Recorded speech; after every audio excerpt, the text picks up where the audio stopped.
RedBix Webcast is a new kind of healthcare media channel to break the silo mentality and foster interdisciplinary thinking. Our mission is to fill that gap and to create a curiosity through different lenses, tapping the passion that guided the historical figures in medicine and bringing present-day groundbreaking research to the front lines. We interview physicians and leaders in the industry about present-day healthcare challenges on our live programming. That human aspect of it will allow to invent. It helps you innovation. That is my goal. So this broadcast is really taking off. Thank you, Dr. Leah Houston gave me an excellent compliment. She's an awesome program. She participated in one of my broadcasts. As you know, I have an accent. Still, the content is more powerful. So I hope so. So anyway, this is I'm going to introduce you the guest. She is out of the charts, her educational background. They can tell you she's a physician, astronaut, Aquanaut, scientist. I don't even know what Aquanaut is. We'll ask her what she does in Aquanaut. She's a taekwondo champion. Don't mess with her. And she does space medicine. Then there is why I think it is just a wilderness medicine. I never heard that. These are the extreme medicines. Extreme climates. How do the medicine work? I think we definitely is very interesting. I'm a physicist. I have a physics background. I have a master's in physics and master's in nuclear engineering. I did a nuclear engineering and computer science, but never that kind of. I spent 30 years in healthcare. But also I grew up in Canada, and then let me bring her to the table. Welcome. This is let me bring Dr. Pandya to the stage. Okay, welcome, Dr. Shawna Pandya. I wanted to ask you. Yes. Born in a tundra, ice tundra, how a brown girl became a space explorer. That is very interesting. Yeah, you're right. It's very cold here right now. I think the low today was minus 27 degrees Celsius, which is also very cold in Fahrenheit. You're asking about my origin story. So I'm a scientist astronaut candidate with the International Institute for Astronautical Sciences. I haven't been to space yet, but I hope to someday. And like so many other kids out there, it started with a dream. As a kid, I wanted to be an astronaut growing up, and I just never grew out of that dream. And I was lucky enough to be growing up in the 90s when Canada's first ever female astronaut, Dr. Roberta Bondar, flew to space. And so I said, okay, well, she's Canadian, I'm Canadian, she's a woman, I'm a woman. So now all I need to do is go be a neuroscientist, physician, and astronaut, and that will be my path. And so that's what spurred me to study neuroscience. I did my master's in space studies at the International Space University. And that's when I really realized for the first time that you could actually make space medicine part of your career, and we can talk about what that field is later this hour. And then from then I went on to complete my medical degree and never really lost that appetite for human spaceflight. I had some amazing opportunities along the way. I was lucky enough to intern at the European Astronaut Center through the European Space Agency as part of my master's internship. I worked with their crew medical support office, and later on I interned at the NASA Johnson Space Center through an aerospace medical elective. So that space bug was there the whole time. There were lots of adventures, and it started off with being a kid, and it started off doing lots of outdoorsy things, going camping and seeing these amazing night skies and thinking, I want to be out there. Shawna, your credentials are just out of the charts for us, even for your intellectual. You're one of the things that I wanted to ask you about the space is you worked on a project called Possum. It's a very interesting. I want to tell you, mesosphere is mesosphere is as close as you can get in the Alberta. I went to school in Alberta. Oh, you did. I did. Yeah, I went to school in University of Edmonton for a short period of time. I experienced it was cold. I don't want to do that anymore. But pretty cold. Your science about the mesosphere is as cold as probably Alberta. Tell me about that mesosphere. Yeah, so that's actually the origin story of how this whole scientist astronaut candidate moniker came up. And so, how I got involved with the being a citizen scientist astronaut candidate is. I started off training in neurosurgery before I ended up in rural emergency medicine. And when I was transferring into general practice, I had put on my space dreams on hold for a very long time. And I thought the first thing I want to get back to now that I have time again is space. And so I saw one of my colleagues had joined this program called POSSUM. And what you'll quickly learn is that everything in the space world and the exploration world is an acronym. So POSSUM stands for Polar Suborbital Science of the Upper Mesosphere. And the whole idea of this program is that they would send citizen scientists up to the upper levels of the mesosphere, 50 to 83 kilometers above the Earth's surface, to get more information and data about these things called noctilucent clouds. And so there's this relatively new type of cloud on the meteorological phenomenon. They've only been described since the mid to late 1800s. And they're thought to be a marker of climate change because they become more prevalent and are occurring at lower latitudes other than polar regions. And so we're seeing more and more of this new type of cloud, this noctilucent cloud, also known as a polar mesospheric cloud. So we need more data. And so with POSSUM, the idea was we would send these scientists up in suborbital flight to get more visual data, more atmospheric samples, to analyze the composition of these clouds and see what exactly is the relationship to climate change and how will this inform our knowledge of upper mesospheric changes secondary to global climate change. So there is a relationship between these clouds, strange clouds that you're saying, that those are all climate change. That's interesting that you study about those clouds. Is that, if I'm understanding? Yeah, it's like a canary in the coal mine because it's one of the first indications that this, or not one of the first indications, but it is an indication that climate change is progressing. And examples we've seen of that is that typically these polar mesospheric or noctilucent clouds, they happen in polar regions, hence the name, and they happen at certain times of the year. And what we're seeing now is that they're actually coming down from the poles and coming down to lower latitudes, and they're happening for longer periods during the year. So they're becoming more prevalent. And the link between climate change and noctilucent clouds is that the thinking is that with increased water vapors being trapped in the atmosphere, this creates a layer of ice crystals that seed the upper mesosphere, and those upper mesospheric ice crystals form the basis for the seeding and the formation of a noctilucent cloud. So it's not your typical greenhouse gas. It's actually water, increased water emissions as a byproduct of increased greenhouse gases that forms the basis of a noctilucent cloud. Interesting. Now you went to space and you were studying about space. Now let us go to the Aquanaut, the marine side of that thing. You went from all the way to the top to the bottom. Tell me about that Aquanaut. What is your experience about that, and what do you find? What kind of things you find in that Aquanaut training? Yeah, so when we talk about an Aquanaut, we talk about someone who has lived and worked underwater, and they've breathe the same higher pressure air that exists underwater. So it's the technical definition is someone who's breathed the same ambient air pressure as the surrounding water around them and who's been in that environment for more than 24 hours.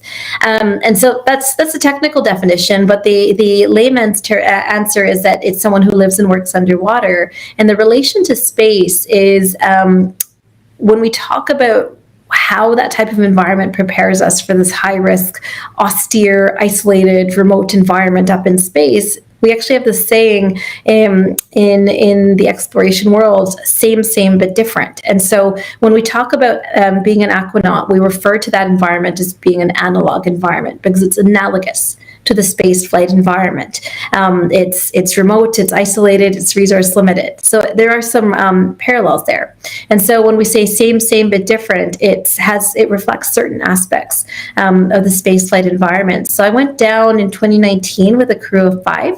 We lived and worked underwater for 5 days. We were 2 Canadians, 3 Americans, and we performed all sorts of science related to physiology, psychology, and also tested brand new technologies, which includes my work with Luxsonic, which was my first encounter with the company, and the rest, I guess, they say, is history. Very interesting. That what is these are all different kind of medicines you're talking about. These are different fields. Even a lot of physicians may not know even. There's a wilderness medicine. What is that? Wilderness medicine is? Yeah, wilderness medicine is the branch of medicine that looks at how do you treat injuries when you're away from your creature comforts and the typical medical facilities you may expect to have. And so it pares down medicine into looking at, yes, you can assess, you can diagnose, and you can treat, but you're very resource limited. So how are you in turn going to be creative and resourceful to be able to treat a patient? So there's entire fellowships dedicated to this. There's entire conferences and societies dedicated to this. And it's, it can be, wilderness medicine comprises everything from a leg while on a hike in the forest and using a tree branch to make a splint, to being creative and using your clothes and the materials you have at your disposal to make a Band-Aid, or figure out a way to make a stretcher to carry someone out of a difficult situation. But the whole philosophy is not every arena is going to have the full capacity of a tertiary level hospital, but medicine happens wherever people go. And so, one of the organizations I'm involved with says wherever humans go, medicine must follow. And that's basically the philosophy in a nutshell. Shawna, if you go to the mesosphere, is there any relationship, anything space medicine you do on a zero gravity, microgravities, or is there anything that you do also some studies in that mesosphere or in polar region about the medicines related to medicine? Yeah. So for those who don't know, when we talk about space medicine, what that entails, so often I get asked, like, how are space and medicine? How are those like terms? And my short answer is that space is trying to kill you, because the space environment is quite hostile. When we talk about the challenges of being in space, we just talked about what it means to be resource limited and confined, whether you're an aquanaut or whether you're practicing wilderness medicine. But you're also in the zero G or microgravity environment. So if you're in that environment for a long time, every single bodily system is affected. Your bones lose density, your muscles lose mass, your fluids shift upward, your inner ear gets confused. There's increased radiation. The further out you go, by the time you're out at Mars, there's a 2-second communication delay round trip. If you're in Mars, there's a 46 round trip communication delay when the 2 planets are aligned the furthest. So there's all these considerations in the spaceflight environment. So even when you think of something as short as a suborbital flight, which is 3 minutes of microgravity, we can start collecting answers even during that short flight. And so we've even seen during parabolic flight where we don't necessarily go to space, but we fly zero G. There's all sorts of studies that, and answers we need about how does the human body react? How does the inner ear react? What changes do we see happening in the cardiovascular system? What happens to vital signs and heart rate variability as we transition in and out of zero G and hypergravity? So regardless of the duration of microgravity, even in the 3-minute period of a suborbital flight, there's a lot of science and a lot of space medicine research to be done. And also, you will find a suborbital space or mesosphere or above that. The medicine that you do also, it accelerate the discovery of drugs, right? Pharmaceutical drugs, you can find it. I did a just small program on space medicine, a lot of protein growths and all those things. So explain a little bit, if I explain to our audience a little bit. There's this rising interest. Yeah, that's a really great question. That there's this rising interest in leveraging the microgravity environment to say how can this help us, and that includes for manufacturing. There's interest in using the micro-G environment for semiconductors, for fiber optic cables, and also for drug development. And so when we come back to these crystals that you were talking about, in the 1G environment, crystals don't grow evenly because they have that 1G gradient in force, whereas crystals in the 0G environment can grow larger and more spherically than they would on Earth. So there's thought to be advantages to being able to manufacture in 0G. So, when you go to the space, it's a microgravity, but when you go under the water, it's a basically enormous pressure, right? Is that the pressure so what are the things you come out of the pressure medicine in that? What are the things that in the diagnosis or treatment or discovery of medicines? What do you think in the That's a great question.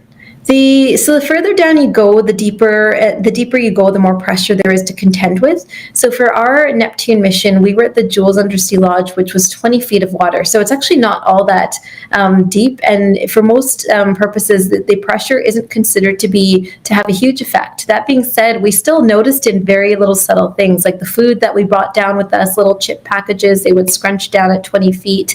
The foam in our shoes would squish down at 20 feet. Physiologically, we noticed differences even at that depth. And then where NASA sends its astronauts to become aquanauts is called NEMO, or NASA Extreme Environment Mission Operations. And that underwater research facility is called, it takes place at the Aquarius Reef Base, just down the road from the Jules Undersea Lodge. So both are at the Florida Keys.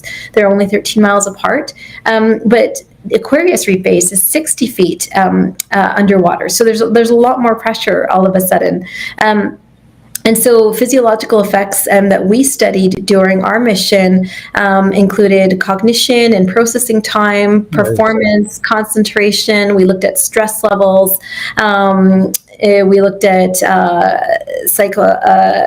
psychological resilience and well-being. So there's regardless of the depth, there's always lots of science to be uncovered, and the deeper down you go, there's more considerations. And so anyone who's a diver out there will know that once you're at depth for a certain period of time, you need to ascend slowly. Otherwise, you risk a dive injury, because the bubbles that are in solution in your bloodstream will come out too quickly and cause emboli and lodge in bad places like your brain or your lungs, and it can, in the worst case scenario, cause seizure, coma, or even death.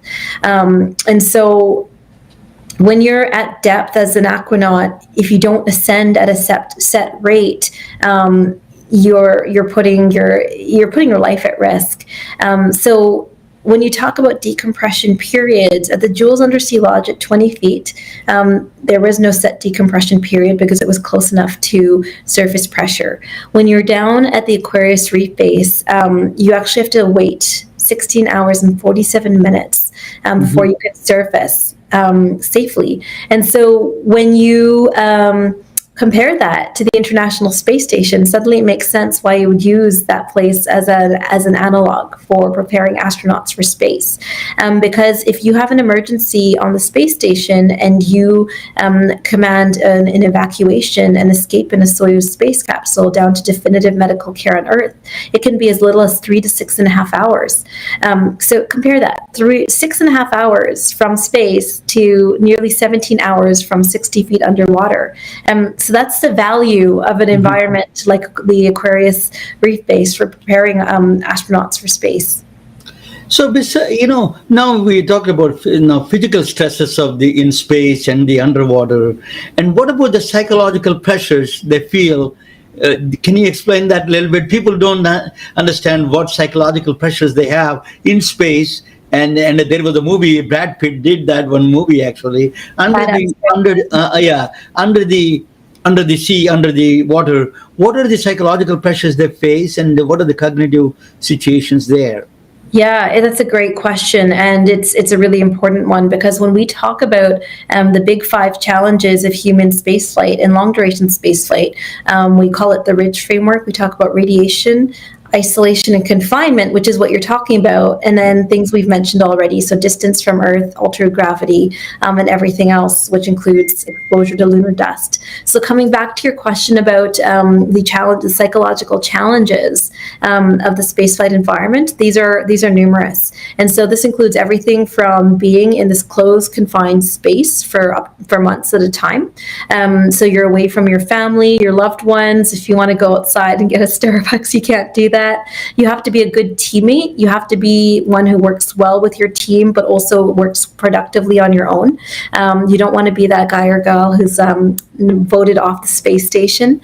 You have to be able to deal with a very operationally heavy schedule. So on the International Space Station, the operational schedule is scheduled down to the 5-minute mark. So that's how rigorous things are. You need to know a multitude and be able to perform well across a series of domains, whether that's science, whether that's engineering, whether that's operating a robotic arm, whether that's being able to perform a spacewalk, whether that's being able to communicate your science and do outreach with schools.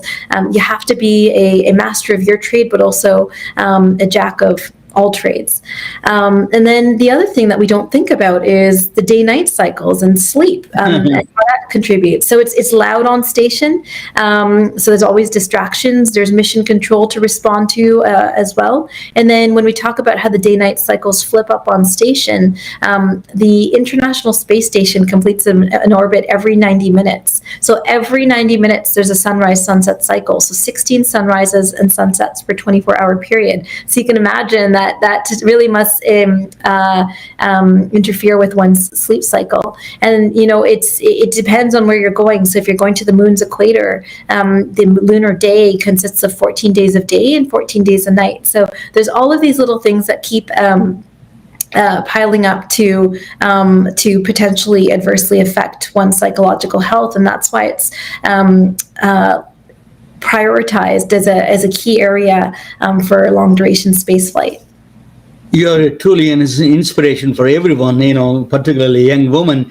But I'm going to ask you about the venture that virtual reality. I will be, after I present my topic, and I'll be talking about that your venture about the virtual radiology. I've been involved in the radiology for a long time. I used to own an imaging center in Atlanta, and I did a radiology side quite a bit extensively. I participated. I will ask you, then I saw that little bit of video of that. It is an amazing. And I wanted to ask you once I get back on the little bit of different fields and then interdisciplinary field to the medicine. So you do that all the times. One of the things you are doing that is, you are involved with, or what do you call, a virtual reality radiology training program. Tell me about that, a little bit about it. Yeah, so this was the technology that I mentioned when I was talking about some of the technologies we tested on our underwater Aquanaut mission.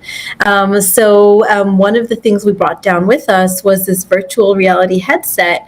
And the reason was it housed this medical technology, the world's first virtual reality radiology reading room. And I, as the crew medical officer, definitely had an interest in medical technologies for austere environments, as we've been talking about this hour. And so the benefits, why do that? What does that even mean? So just to back up a step, when radiologists read images, whether it's an X-ray, a CAT scan, an MRI, it's really a fine-tuned process. They need a very delicate setup of high-resolution monitors. They need their dictation software. They need a secure cloud server on which to be able to store the images. So this physical setup actually takes tens of thousands of dollars. It takes a lot of physical space. As you can imagine, not everywhere has the infrastructure to house that level of radiology setup. And so definitely on our underwater mission, we didn't have the space to set up a radiology reading room. But it's not just underwater. Across the world, there are so many medical, rural, remote cities, villages that need access to health diagnostic imaging. And so the CEO of the company, my boss and a good friend, said, "Well, what if we could leverage the power of immersive technology, specifically virtual reality, to recreate that workflow in virtual reality. So then if you're a radiologist, you can read images, you can deliver that critical piece of healthcare to patients, regardless of where you are, how little space you have." And so thus was born the company Luxsonic and this product Sievert. And so basically you put on the headset and suddenly you have access to your full slate of tools that you would as a radiologist. So to give you an example, when I was underwater on this mission, I took the headset with me and we did a simulation where we had a trauma and we'd imaged the patient. And so we had this comminuted scapular fracture of the simulated trauma patient. And I was able to meet up in this virtual reading room with the head of radiology in Canada and Saskatoon, over 4,600 kilometers away, to review this imaging and the key findings. And so imagine, you don't have to be underwater to appreciate how useful this is. I work a lot of rural emergency as well. And so I'm often in need of a specialist to say, hey, can you review the key findings with me? This broken forearm, does it need to be reset? Is it too displaced, too angulated?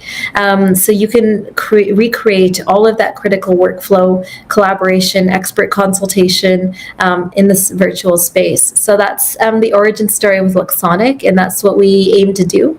And we've also developed a virtual reality training and certification platform for medical and healthcare professionals to train and practice critical procedures and skills in virtual reality.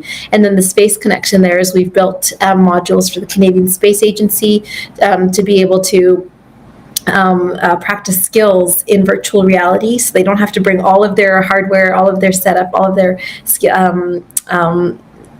tools to practice skills, so they can still keep up their skills on a long duration space flight, even when they may not have all of the typical physical architecture they would need. Truly amazing. I've been involved with the radiology for a long time. I'm not a doctor, but I've been in with radiology equipment. I ran the imaging center. But I tell you, so you're saying to me, you can diagnose actually on this virtual reality set, you can actually diagnose it.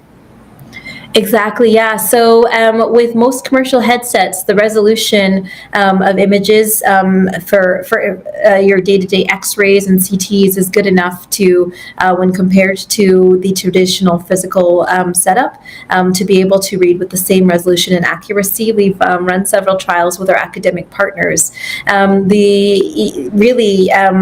Mammography is the one exception to that. That tends to need higher resolution and need some higher end headsets. But for day-to-day X-rays, your commercial off-the-shelf Oculus or HTC or your Vario headset, whatever you have, it will support medical and diagnostic care. Tell me the process between once you've taken the image from MRI or CT scan or just a plain X-ray, how do you move that into the virtual reality? What is the transformation process involved? Yeah, so for the technical details, I would have to refer you to our CTO. Yeah, but we do replicate to put you on spot. Yeah, we do replicate the secure PAC server and the secure cloud storage that you would have in a traditional radiology workflow. I didn't know that. It's truly amazing. You can diagnose, so you can empower a lot of radiologists from small towns, rural areas. I went to Regina, even in Canada. I've been to Regina, Saskatchewan, Saskatoon. Even small towns like in my hometown in India village, my father used to practice. So you can empower them with this virtual reality set. They can literally see the radiology images from there. Is that what you're saying? Exactly. We can bring diagnostic imaging to anyone, anywhere, anytime, as long as they have a headset, and we bring the back-end infrastructure with us. Very good. I wanted to, so thank you. That is an amazing venture, and I love to be, help and involved anyway. You guys like it, but it is a truly an inspire. That is a totally mind blowing in my view. But I wanted to ask you. The question is that you're doing. What is the next steps on the think? What are the new frontiers in the space medicine or marine medicine or wilderness Yeah, medicine? yeah. What do you think? What are the new things, Yeah, new frontiers? there's two major horizons in space medicine, and so there's the near term and then the very far term. They're actually almost at opposite ends of the spectrum. So one is the rise of commercial space. So we talked earlier this hour about suborbital flight, and so we're seeing what we mean by commercial space is suddenly it's not just NASA astronauts who get to go to space, and so the difference is NASA astronauts are very, very highly selected for health, for physiology, for psychology. They're the best of the best. And so when we open up the frontier so that anyone who wants to go be a spaceflight participant, go be a space tourist, anyone who wants can go buy a ride to space, suddenly we have a change in the health profile of who's going to space. So as we open up frontiers to access to space through Blue Origin, through Virgin Galactic, through a whole host of emerging space companies, now we have to say, well, when we're not sending the healthiest of the healthy to space, how does that? How does the challenges of the spaceflight environment that we talked about this hour? How does that impact the everyday physique and physiology? So that's the one end of the horizon of what's next in space medicine, and then the other is the far off destinations. And so when coming back to space agencies, the international community, NASA, the Canadian Space Agency, ESA, the JAXA, the Japanese Space Agency, have their sights set on long duration spaceflight and exploration class missions. So NASA has very firmly said that we're going back to the moon and we're going back to stay. So that means it's an international undertaking. It's a very, very challenging undertaking. So there's a lot of international cooperation required. So coming back to what's on the horizon in space medicine, when we look to far off destinations like the moon, it's realizing that we can't evacuate back to Earth if we have a major medical issue. The moon is 2 to 5 days away. One of the goals towards going to the moon is using it as a test bed for Mars, which is 6 to 9 months away. So now imagine you have a critical medical event on Mars. How do you empower your astronaut crew to be able to be autonomous and treat critical medical issues in situ? So along with that comes emerging technologies like virtual reality and immersive, like we talked about, for skills maintenance, 3D printing to acquire tools that you may need, AI and machine learning to help support diagnostics. So there's so many emerging technologies that will need to help empower us to not just survive, but thrive on the moon and Mars. So when I say there's two horizons for space medicine, it's commercial space and exploration class missions. Can you shed some light on the spacesuits? What is it about spacesuits? What are the commercialization of the spacesuit? Because a lot of people are going to go to the space now with the Virgin Galactic and the Blue, all those things. So what are the things involved with the commercializing the spacesuit, and how do you monitor the quality and all those things? Yeah, that's a great question. So you had a nice image of that EVA extravehicular activity spacesuit up on that on the possum slide. Yeah. And so when I say in space and exploration, everything's an acronym. So when we talk about spacesuits, we talk about EVA and IVA spacesuits, and the difference is EVA is extravehicular activity spacesuit, so outside your spacecraft, and IVA is inside, intravehicular activity spacesuit. And so the reason we need it's pretty intuitive as to why you need a spacesuit outside of the space capsule. You need to protect it from the extremes of the temperature, the vacuum, the radiation, debris. So it's obvious as to why you need an EVA spacesuit. Yeah, that's the one. And then inside your spacecraft, especially on launch and landing for orbital missions, you wear an IVA or intravehicular activity spacesuit. And the reason is in case that there's an atmospheric compromise in your spacecraft or launch vehicle, you have a secondary mini spacecraft in the form of your IVA spacesuit, which you can put the visor down, pressurize, and have a habitable life support system within that suit. So to your question about how does that impact suborbital flight and Virgin Galactic and Blue Origin, these commercial companies are very committed to making spaceflight safe, comfortable. They want it to be more like commercial air travel. So we don't need any layer of protection when we fly on a transatlantic flight from New York to London, say. And so that's the same kind of environment that's been recreated in suborbital vehicles. They say it's so safe your grandmother could fly. We call that a shirt sleeve environment. And in fact, even NASA astronauts, the astronauts on the space station, once they have completed their docking maneuvers with the space station, they're not always wearing their spacesuit inside the space station. If you look at videos of astronauts on station, they're in comfortable clothes, they're in shorts, they're in t-shirts, they're in pants.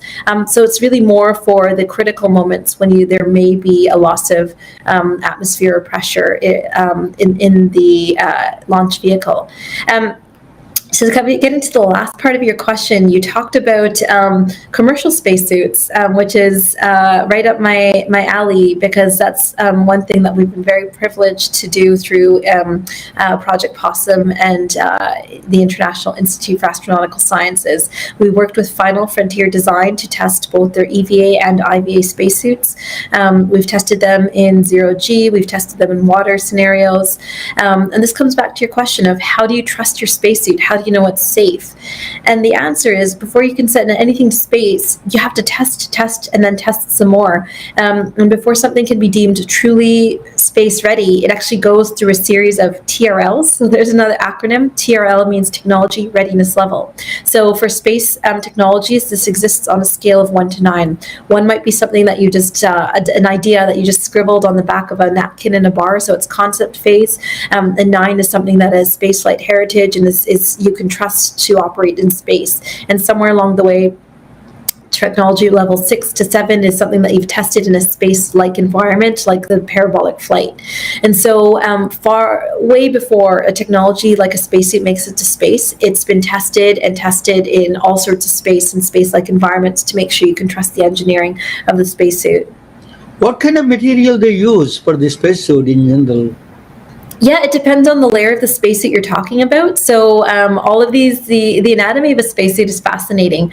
So you have outside layers that may be cloth. And in the case of the EVA spacesuit, you have increased radiation protection, for example, on the visor. On the insides of these spacesuits, you may have these coils of liquid tubing to help cool the tube.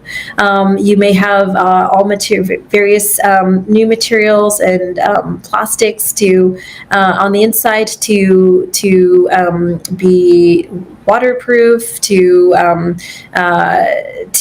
be able to seal against the environment. So it's actually a multitude of materials that's used. It depends on the layer of the suit that you're talking about. These kind of technologies are useful. People think that it only applies in the space or some under the water. But I found out recently that in NASA they gave a spin-off for menopause. For a menopause woman, they can use the gloves technology for the variation of the temperatures in their menopause, going through menopause.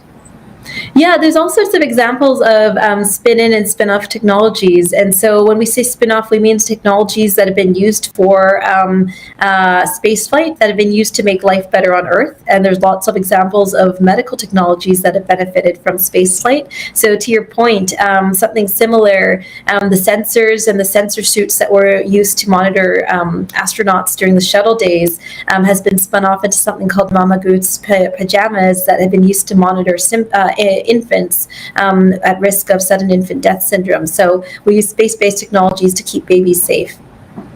I'm so proud of you as an fellow Indian, and you're truly an inspiration to all young women in the world. I think it's an honor and a privilege to talk with you. I can talk with you hours together. Thank you so much, Shawna, Dr. Pandya. Thank you so much for having me. It was my pleasure. Thank you all. We are retelling their stories through our patented designs that can be worn on scrubs, t-shirts, printed on conference bags, and endless other promotional materials. Daily Wear for Medicine is the first ever of its kind to create curiosity in medicine through visual art. We at MedBricks are celebrating unsung heroes of the past who made enormous contributions to the field of medicine through our unique campaign called Daily Wear for Medicine. You can wear it, carry it, and give it.